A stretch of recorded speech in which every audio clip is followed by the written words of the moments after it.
Welcome to the Deep Dive. Today we are really plunging into a pretty high-stakes academic controversy, one that tries to, well, basically rewrite a big chunk of theological history. That's right. We're looking at a huge claim made by the scholar R.T. Kendall about the very foundations of John Calvin's theology. And it's not just some, minor detail. The claim is that mainstream Calvinism, think the Puritans, the Westminster Confession, is built on a fundamental misunderstanding of Calvin himself. A misunderstanding. More than that, he basically says it's a distortion, a complete distortion. It's an intellectual earthquake, really. I mean, wow. That sounds like revisionist history, to put it mildly. Are you telling me that for centuries, all these brilliant theological minds just missed it? Missed Calvin's most crucial idea? That's the claim. Okay, let's unpack this. If the Puritans supposedly missed the boat, what is the specific crucial difference that Kendall is alleging? It all boils down to this one distinction he proposes, a split between Christ's death and his ongoing intercession in heaven. Death and intersection. Yep. Kendall's core thesis is that Calvin taught Christ died for all men, a universal death. But, and this is the key, he only intercedes for the elect. So on this view, Christ's blood was shed for every single person, no exceptions, but only the elect actually get saved.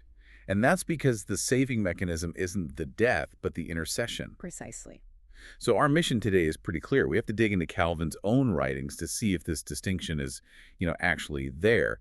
And maybe more importantly, what does this all mean for assurance of faith? That's something that matters to everyone. And that's exactly why Kendall brings it up. He says the traditional view, where the death and intercession are for the same group, created this agonizing uncertainty for believers. All right, let's start there with the logic.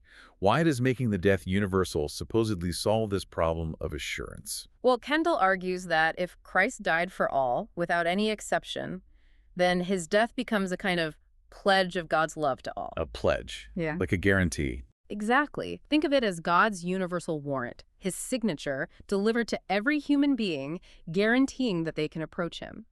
This gives a necessary foundation for faith.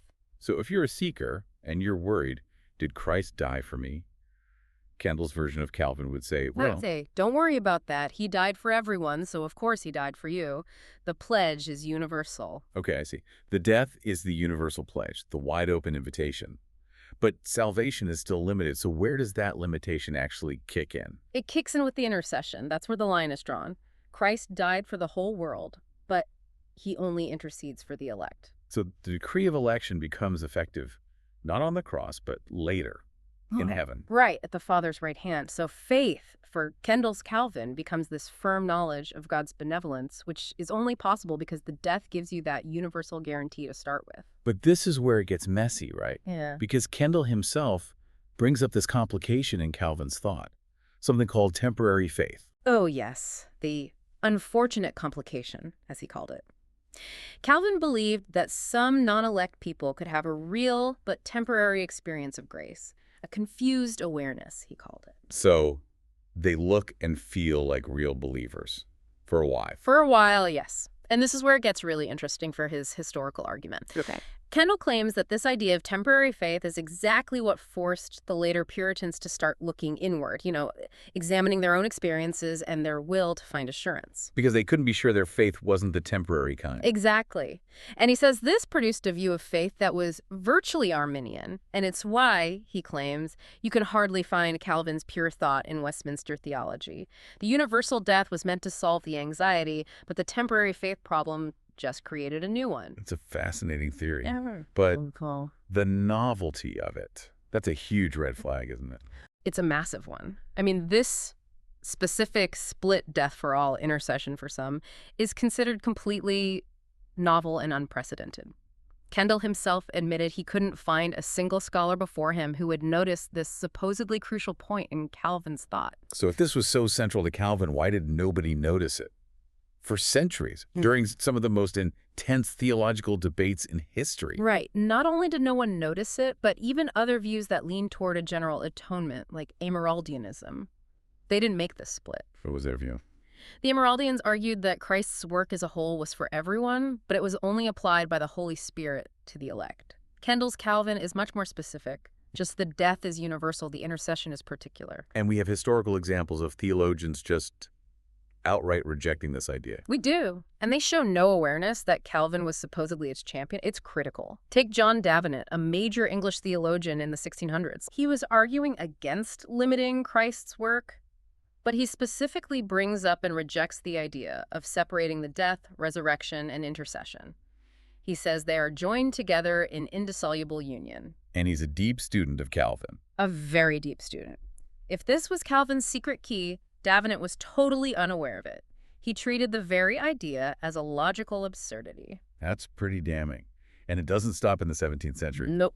Fast forward to the 18th century, to the Baptist theologian John Gill. He argued against universal redemption, and what's one of his key points?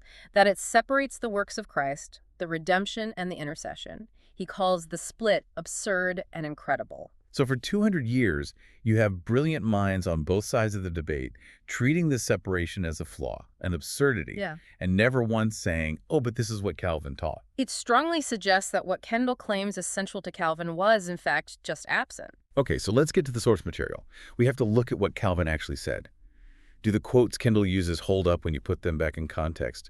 What about all those all-in-world passages? Well, when you actually go back to his commentaries on John 3.16, Isaiah 53, and so on, the source material shows that Calvin's use of all or world is usually doing one of two things. Which are? One, he's talking about the indiscriminate, unqualified preaching of the gospel, everyone is invited. Or two, he's using world to contrast with a smaller group, like just the Jews, to show that salvation is now for all nations. Can you give us an example? Walk us through one. Sure, let's take the most famous one, John 3.16. For God so loved the world. Calvin comments that the word whosoever is used to invite all indiscriminately and to cut off every excuse from unbelievers. It's a universal invitation. Okay, that sounds pretty universal. It is, but in the very next breath, Calvin restricts the effectual result. He says, and this is a direct quote, "The elect alone are they whose eyes God opens." Ah, I see. So the universal language is about the scope of the invitation, the gospel offer, not the scope of the saving efficacy of the death itself. That's it. Exactly. It completely changes the meaning. It's not a universal purchase. It's a universal proclamation. A huge difference. What about that other point? The idea that Calvin separated the historical event of the death from its heavenly power. That seems pretty key to Kendall's argument. It is. He points to a comment on Hebrews where Calvin talks about Christ shedding his blood outwardly, but bringing cleansing inwardly and spiritually. Right. But when you read the whole thing, Calvin isn't separating the scope of the death from the intercession. He's just making the point that Christ's death wasn't some ordinary historical event. It was an efficacious atonement with spiritual heavenly power. He's emphasizing the power of the cross, not splitting its function. And we step back and look at his big systematic work, the Institutes. I mean, if this death intercession split was so important, it would have to be there, right? You would absolutely think so. His whole section on Christ's work is built on the unity of his roles as prophet, priest, and king. And when he talks about Christ's priestly work, he says Christ discharged all satisfaction in his death. All satisfaction. All of it. So you have to ask, if all satisfaction for sin was handled in the death, what's left for the intercession to do separately? It makes the atonement itself seem, well, deficient. Which brings us to what might be the biggest flaw in the whole thesis, the logic of assurance. Even if we ignore the text for a second, this distinction seems to create more problems than it solves. Huge problems. The first one is that it seems to create an ineffectual atonement.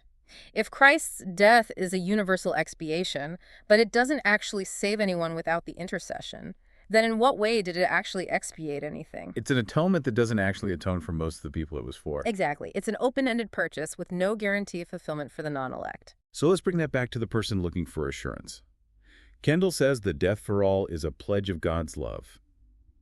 But if that love is, as the source calls it, totally indiscriminate and ineffectual for the non-elect, how does that help? How does that provide a solid foundation for personal forgiveness? It can't. It really can't. The argument just relocates the anxiety. It doesn't solve it. How so?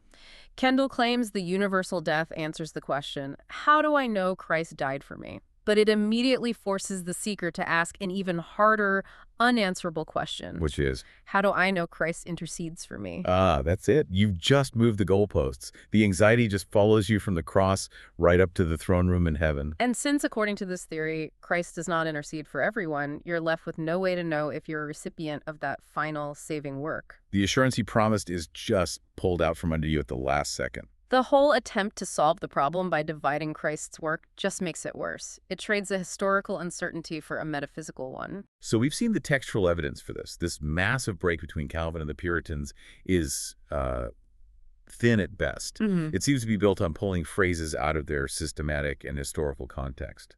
The findings really do suggest that the idea of some major break between Calvin and the Puritans on this point is without foundation. For Calvin, the death and intercession are a unified work. The redemption purchased is definite, and the application is certain. And so we'll leave you with a final provocative thought to mull over. If a theological position, one that's supposedly central and crucial to a major thinker like John Calvin, was completely overlooked, ignored, even rejected as absurd by every sharp theological mind for 2 centuries after he died, does that suggest that later scholars finally discovered something fundamental? Or does it suggest that maybe, just maybe, the idea was projected back onto Calvin by later interpreters who were fighting their own new battles?